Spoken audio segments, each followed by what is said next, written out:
하나님께서 오늘 우리에게 주시는 말씀 이사야서 45장 14절에서 19절입니다. 주신 말씀 교독하겠습니다. 제가 먼저 읽습니다. 여호와께서 이같이 말씀하시되 애굽의 소득과 부스가 무역한 것과 스바의 장대한 남자들이 내게로 건너와서 내게 속할 것이요 그들이 너를 따를 것이라. 사슬에 매여 건너와서 내게 굴복하고 간구하기를 하나님이 과연 내게 계시고 그 외에는 다른 하나님이 없다 하리라 하시니라.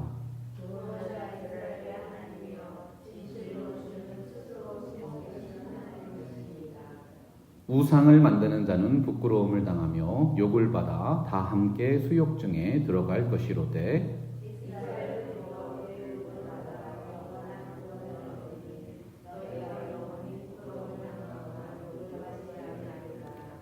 대저 여호와께서 이같이 말씀하시되 하늘을 창조하시니 그는 하나님이시니 그가 땅을 지으시고 그것을 만드셨으며 그것을 견고하게 하시되 혼돈하게 창조하지 아니하시고 사람이 거주하게 그것을 지으셨으니 나는 여호와라 나 외에 다른 이가 없느니라. 나는 감추어진 것과 캄캄한 땅에서 말하지 아니하였으며 야곱 자손에게 너희가 나를 혼돈 중에서 찾으라고 이르지 아니하였노라. 나 여호와는 의를 말하고 정직한 것을 알리느니라. 아멘. 하나님의 말씀입니다. 할렐루야. 우리 주 예수 그리스도의 은혜와 진리가 여러분의 가정과 일터와 삶에 가득하시기를 주님의 이름으로 축복합니다. 고대 근동의 역사를 보면 많은 나라들이 우상을 숭배했습니다. 애굽의 번영의 상징이었던 우상신 크놈은 나일강의 수호신이었습니다. 가나안 땅의 자연신 바알은 풍요와 다산의 상징이었죠. 이 모든 우상들이 나라의 번영은 하나님의 은혜가 아니라 자연의 은총이라고 주장했던 토속 신앙들입니다. 여러분, 하나님께서 우상 숭배를 금하신 이유가 무엇일까요? 우상은 사람이 원하는 바를 형상으로 만든 것입니다. 우상 숭배의 본질은 결국 하나님을 대신하는 자신의 욕망을 추구하는 것이지요. C.S. 루이스의 스크루테이프의 편지에 보면 사탄이 사람을 넘어뜨리는 가장 효과적인 방법 중에 하나가 나쁜 것을 주는 것이 아니라 참으로 좋은 것을 주고 그 좋은 것을 하나님보다 더 사랑하게 만드는 것이라고 했습니다. 그것이 무엇이든 하나님보다 높이고 하나님보다 사랑하는 순간 마음을 빼앗깁니다. 마음을 빼앗기면 다 빼앗기는 것입니다. 우리의 마음이 무엇을 진정으로 바라고 믿고 섬기는가에 따라 성경이 말씀하는 우상 숭배가 될 수 있는 것이죠. 우상이 가진 영향력은 사실 인간 스스로가 품고 있는 그 바램과 욕망입니다. 인간이 가진 욕망이 성장할 때 우상은 능력이 있는 것처럼 보입니다. 마치 사람에게 축복을 주는 것 같은 착각에 빠지게 하는 것이지요. 하지만 우상의 본질은 위기의 순간에 나타납니다. 이사야서 46장 7절 보면 그에게 부르짖어도 능히 응답하지 못하며 고난에서 구하여 내지도 못한다고 말씀했습니다. 아무리 그 앞에서 몸을 찢고 간절히 빌어도 대답이 없습니다. 시편 115편에서 우상이 무엇인지 더욱 자세히 우리에게 말씀해 주셨죠. 한번 같이 읽어볼까요? 시작. 그들의 우상들은 은과 금이요 사람이 손으로 만든 것이라. 입이 있어도 말하지 못하며 눈이 있어도 보지 못하며 귀가 있어도 듣지 못하며 코가 있어도 냄새 맡지 못하며 손이 있어도 만지지 못하며 발이 있어도 걷지 못하며 목구멍이 있어도 작은 소리조차 내지 못하느니라. 여러분, 이것이 바로 우상입니다. 우상은 생명이 없는 죽음 그 자체입니다. 하나님의 말씀 성경이 경계하고 있는 것이지요. 생명이 없는 우상처럼 우상을 숭배하는 자는 죽음이라는 심판을 받게 된다. 너는 다른 신에게 절하지 말라고 하셨습니다. 여호와는 질투라 이름하는 질투의 하나님임이니라. 현대인들의 우상은 어떠한 형상만을 의미하지 않습니다. 사도 바울은 골로새서 3장 5절에서 탐심은 곧 우상 숭배라고 했습니다.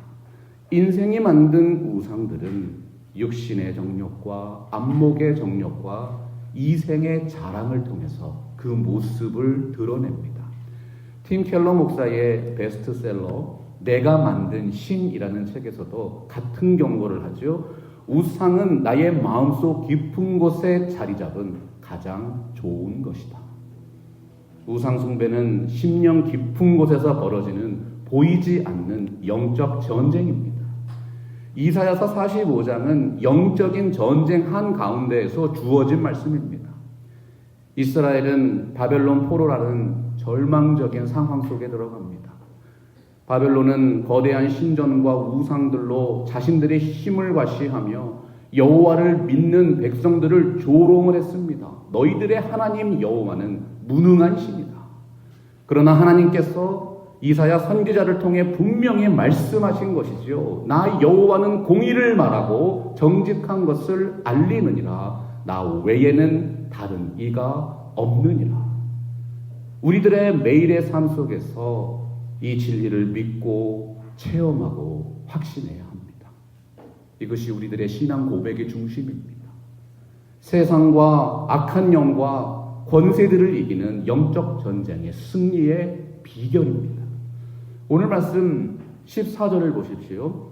애굽의 소득과 굿수가 무역한 것과 스바의 장대한 남자들이 내게로 와서 내게 속할 것이요 그들이 너를 따를 것이라. 사슬에 매여 건너와서 내게 굴복하고 간구하기를 하나님이 과연 내게 계시고 그 외에는 다른 하나님이 없다 하리라 하시느니라. 애굽은 나일강 유역에서 발달한 농경 국가였습니다. 성경의 역사에서 이스라엘과 밀접한 관계를 맺은 민족이죠. 오랜 역사와 문화를 가진 나라였고 고대 근동의 군사력의 상징이었습니다. 모세의 출애굽 당시 이스라엘을 압제했던 고대 제국입니다. 구스는 무역이 중심이 된 나라였는데 노아의 아들 중에서 함의 자손들입니다. 오늘날의 에티오피아죠. 스바 민족은 아라비아 지방의 서남쪽에 위치한 나라였습니다. 솔로몬의 시대에 스바의 여왕이 찾아와서 지혜를 시험했습니다. 이 나라들은 모두가 역사 속에서 이스라엘 백성이 두려워했던 강대국들입니다. 그런데 그 모든 족속들이 이스라엘에게 굴복하고 따르게 된다고 예언하고 있는 것입니다. 하나님의 구원 역사를 통해서 수많은 이방인들이 회개하고 하나님께로 돌아오게 된다. 세상 권력이 아무리 크고 위협적으로 보여도 하나님의 계획은 그것을 능가하십니다. 열방의 권세는 하나님이 허락하신 범위 안에서만 움직이고 있습니다.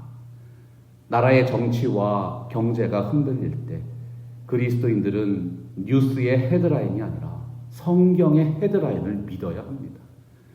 하나님이 세우신 왕국이라는 책이 있습니다. 그 작가인 미로슬라브 폴프가 말했죠. 하나님의 나라는 세계 정치의 경계와 인간의 역사를 넘어서는 것이다.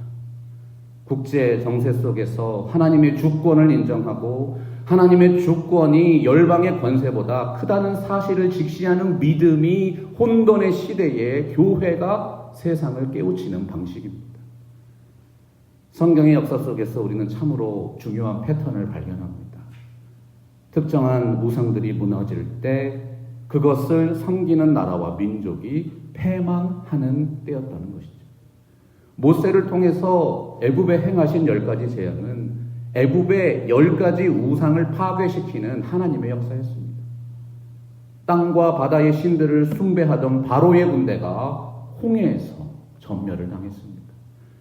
마찬가지로 예레미야서 51장 47절이 선포하지요. 그러므로 보라 날이 이르니 내가 바벨론의 우상들을 벌할 것이라. 바벨론은 고대 근동의 역사에서 가장 강성한 제국을 이루었던 나라입니다. 바벨론의 느부갓네살 왕은 두라 평지의 높이가 27m에 달하는 벨이라는 금우상을 만들어 세웠습니다. 바벨론 문명은 그 영향력이 상당했습니다. 바벨론 사람들은 지혜와 문학의 신이었던 느보의 가르침이 그런 문화적인 힘을 허락했다고 믿었습니다. 하지만 여러분, 막상 바벨론이 패망할 위기에 놓였을 때 그 우상들은 어디에 있었습니까? 이사야서 46장 1절 보니까 벨은 엎드려졌고 느보는 구부러졌다고 말씀합니다. 이사야는 바벨론이 그렇게 섬기던 벨과 느보가 무거운 짐짝이 되어서 페르시아로 실려가는 모습을 그려내고 있습니다. 이 땅에 있는 모든 문명과 권력은 영원하지 못했습니다. 고레스에 의해서 바벨론이 패망할 때 사람들은 과연 누가 유일하신 참 하나님인지 이사야의 예언을 통해서 깨닫게 되었던 것이죠. 무감각한 눈으로 세상과 역사를 바라보면 모든 것이 우연히 흘러가는 것처럼 보입니다.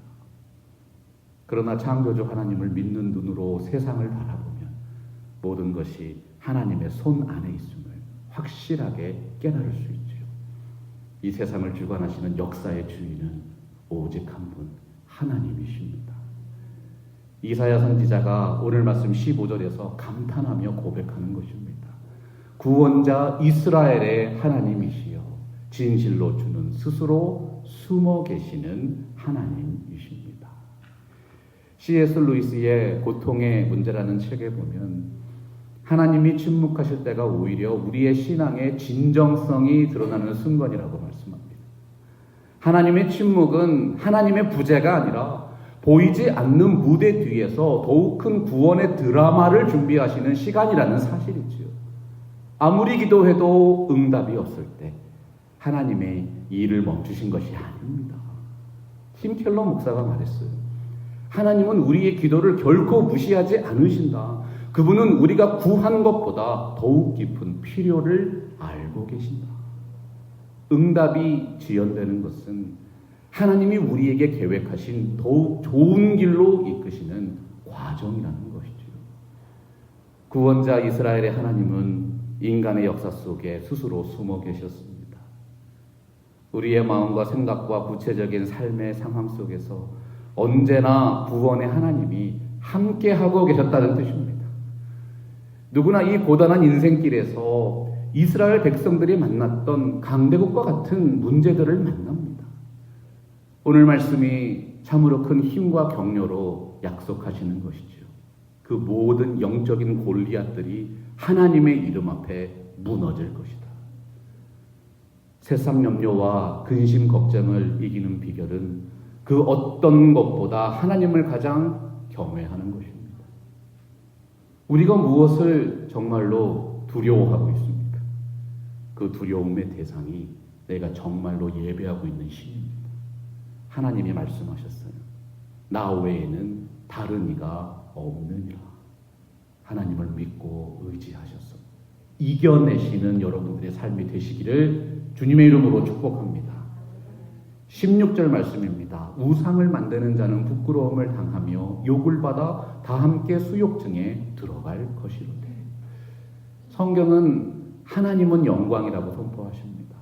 하나님 스스로 존귀하시고 영광 받기에 합당하신 분이십니다.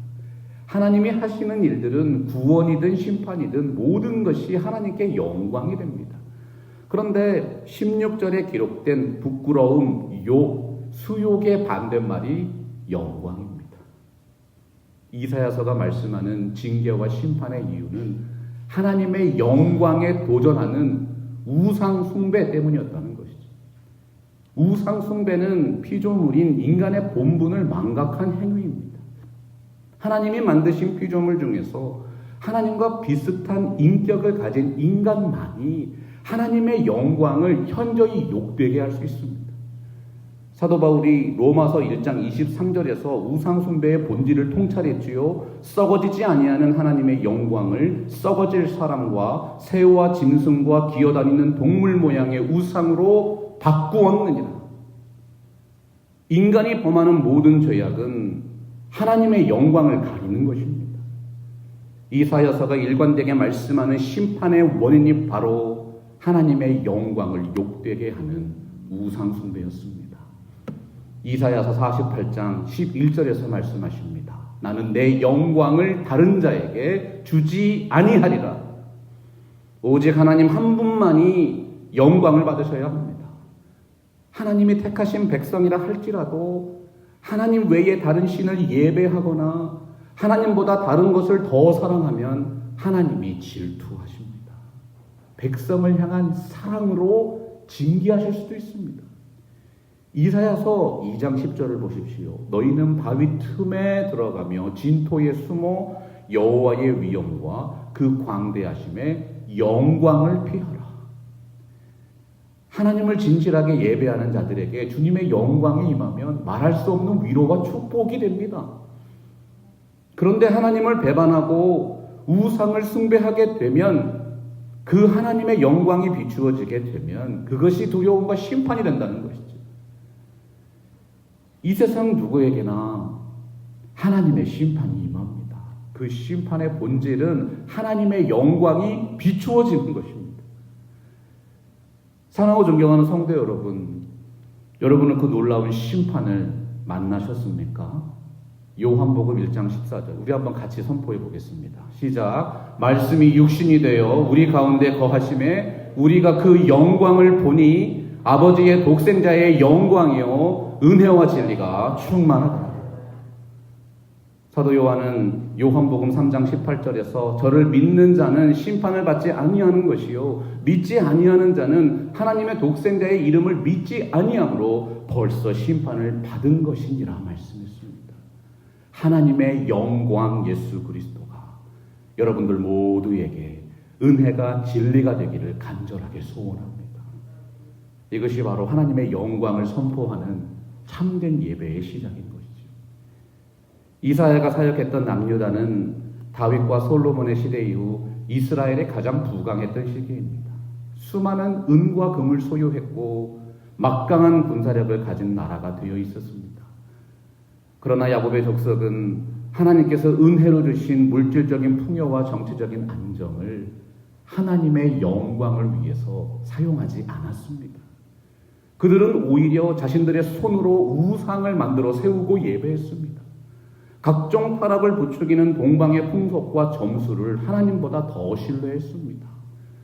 이사야서 2장 6절 보면 주께서 주의 백성 야곱 족속을 버리셨으면 그들에게 동방 풍속이 가득하며 그들이 블레셋 사람같이 술객이 되며 이방인으로 더불어 손을 잡아 언약하였기 때문이라고 말씀하고 있습니다. 성경이 말씀하는 언약은 결혼과 같은 것입니다. 서로가 손을 잡아서 언약을 맺으면 오직 언약을 맺은 상대방에게만 사랑과 충성을 다해야 하지요.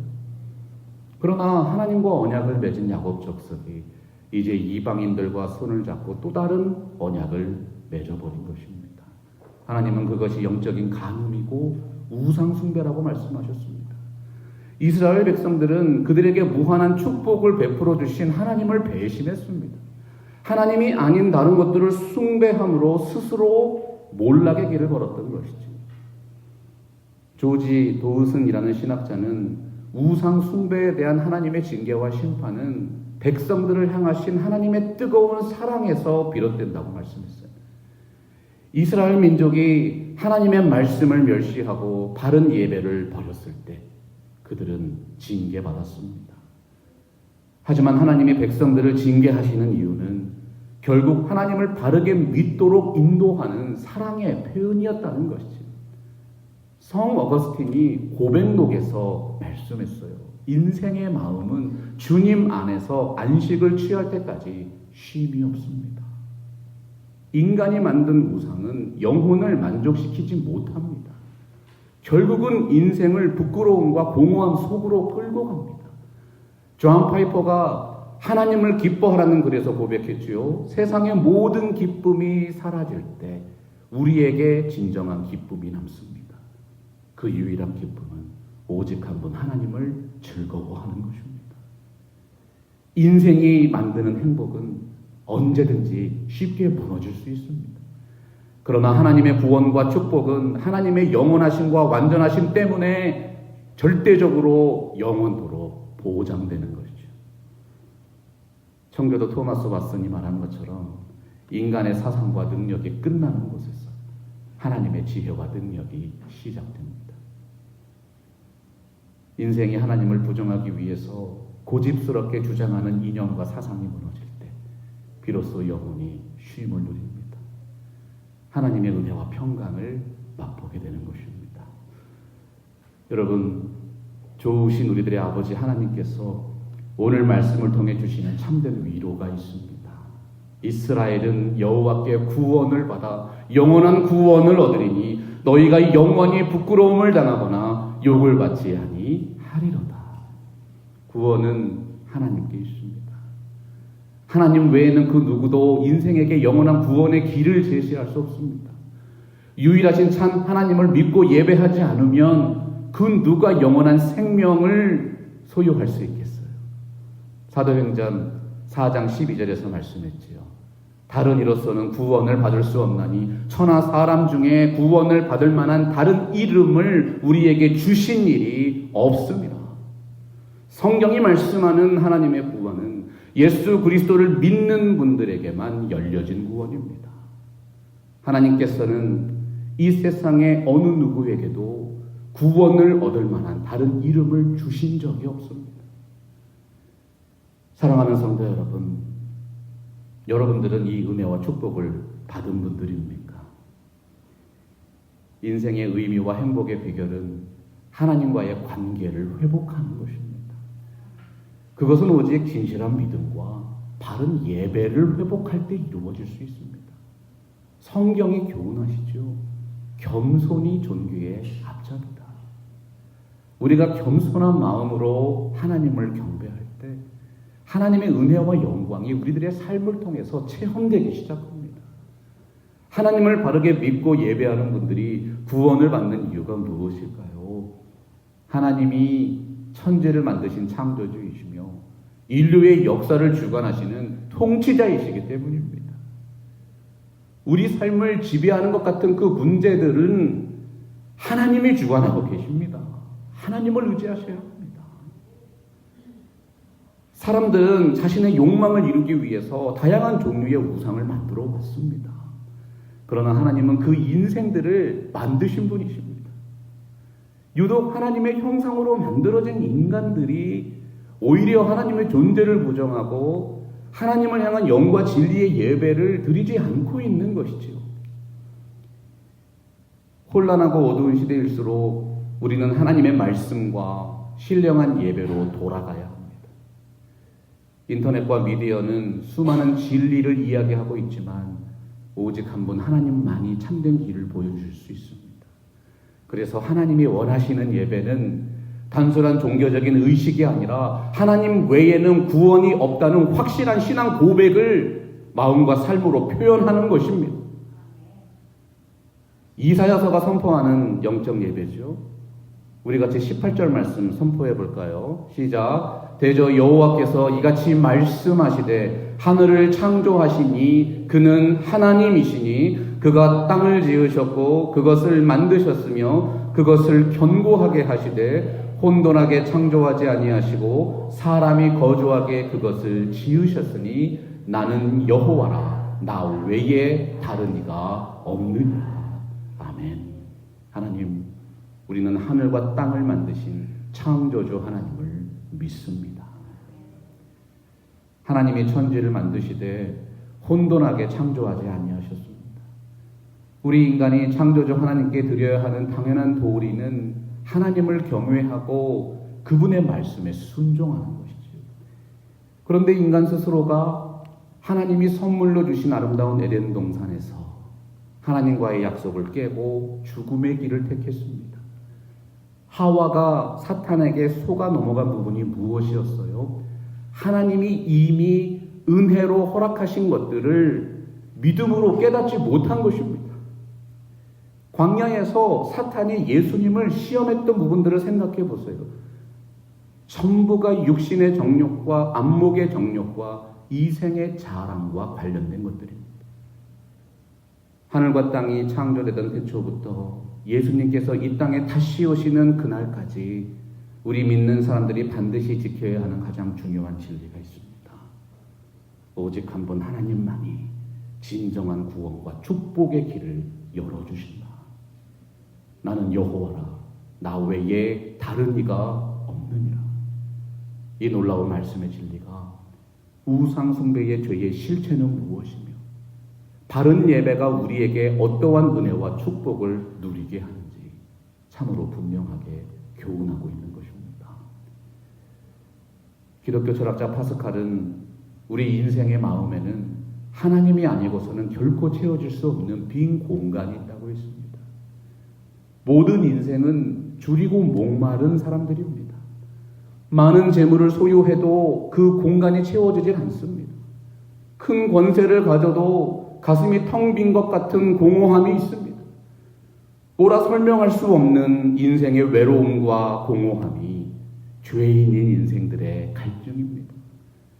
이사야서 44장 2절 보니까 하나님께서 택하여 부르신 백성들을 향해서 말씀하십니다. 나의 종 야곱, 내가 택한 엿수르나 두려워하지 말라.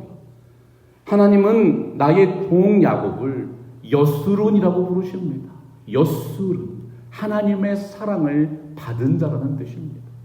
오직 하나님의 사랑이 비천하고 교활한 야곱을 축복의 이스라엘로 바꾸셨습니다. 그리고 마침내 그 하나님의 사랑을 받은 사람, 엿수른으로 변화시키신 것이죠.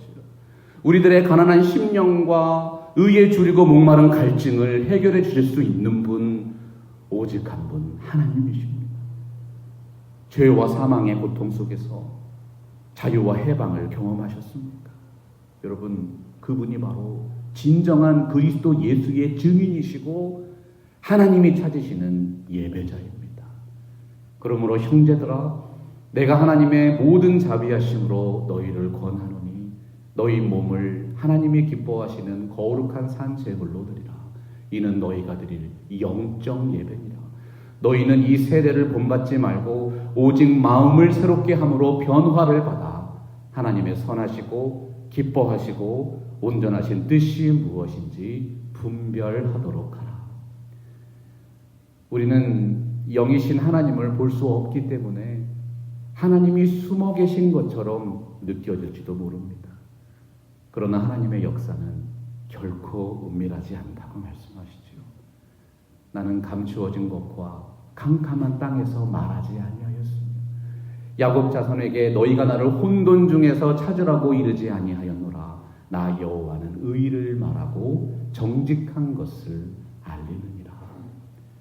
하나님은 그분을 믿는 분들에게 분명하게 자신을 알리시는 분이십니다. 하나님은 그분을 찾고 구하는 자에게 분명하게 역사하시는 하나님이십니다. 그러므로 여러분, 우상 숭배가 얼마나 어리석은 것입니까? 우상은 인간이 만든 것이므로 눈으로 볼 수 있습니다.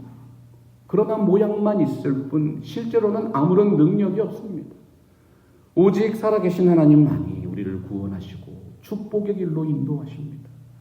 껍데기밖에 없는 우상을 의지하는 사람은 겉으로는 살아있지만 우상처럼 실제로는 죽은 인생과 같습니다. 이사야서 66장 1절 보면 하늘은 나의 보좌요 땅은 나의 발판이라고 했습니다. 너희가 나를 위하여 무슨 집을 지으랴. 하나님은 우리의 눈으로는 볼 수 없는 분이십니다. 그러나 실제로 어디에나 계십니다. 여러분들의 가정에 계십니다. 여러분의 마음 속에 계십니다. 여러분의 일터에 함께 하십니다. 여러분의 삶의 모든 영역 가운데 그 전능하신 하나님께서 여러분과 함께 동행하고 계십니다. 무리가 보고 여호와의 손이 지으신 바요 이스라엘의 거룩한 이가 이것을 창조하신 바인 줄 알며 함께 헤아리며 깨달으리라. 여러분, 이것이 바로 하나님이 원하는 교회입니다.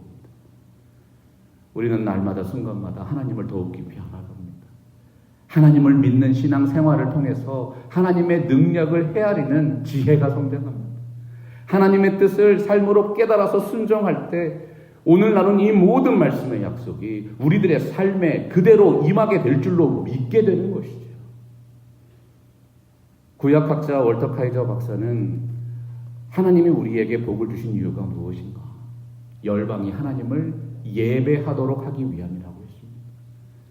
하나님의 백성들이 선포해야 하는 영원한 메시지는 오직 하나님 한 분 외에는 구원자가 없다는 진리입니다. 그 하나님을 아는 바른 지식이 온 땅에 충만해지는 날이 이사야서가 말씀하는 영광의 날이지요.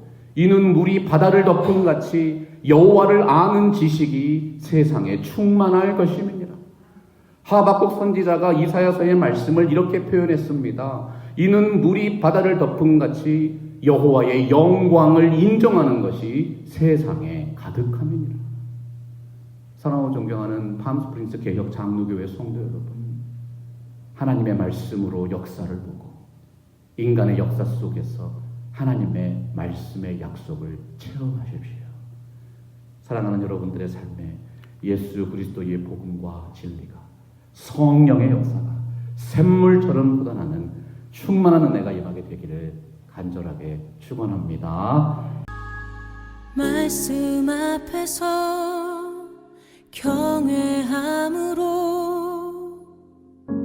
주께 홀로 섭니다. 생명의 말씀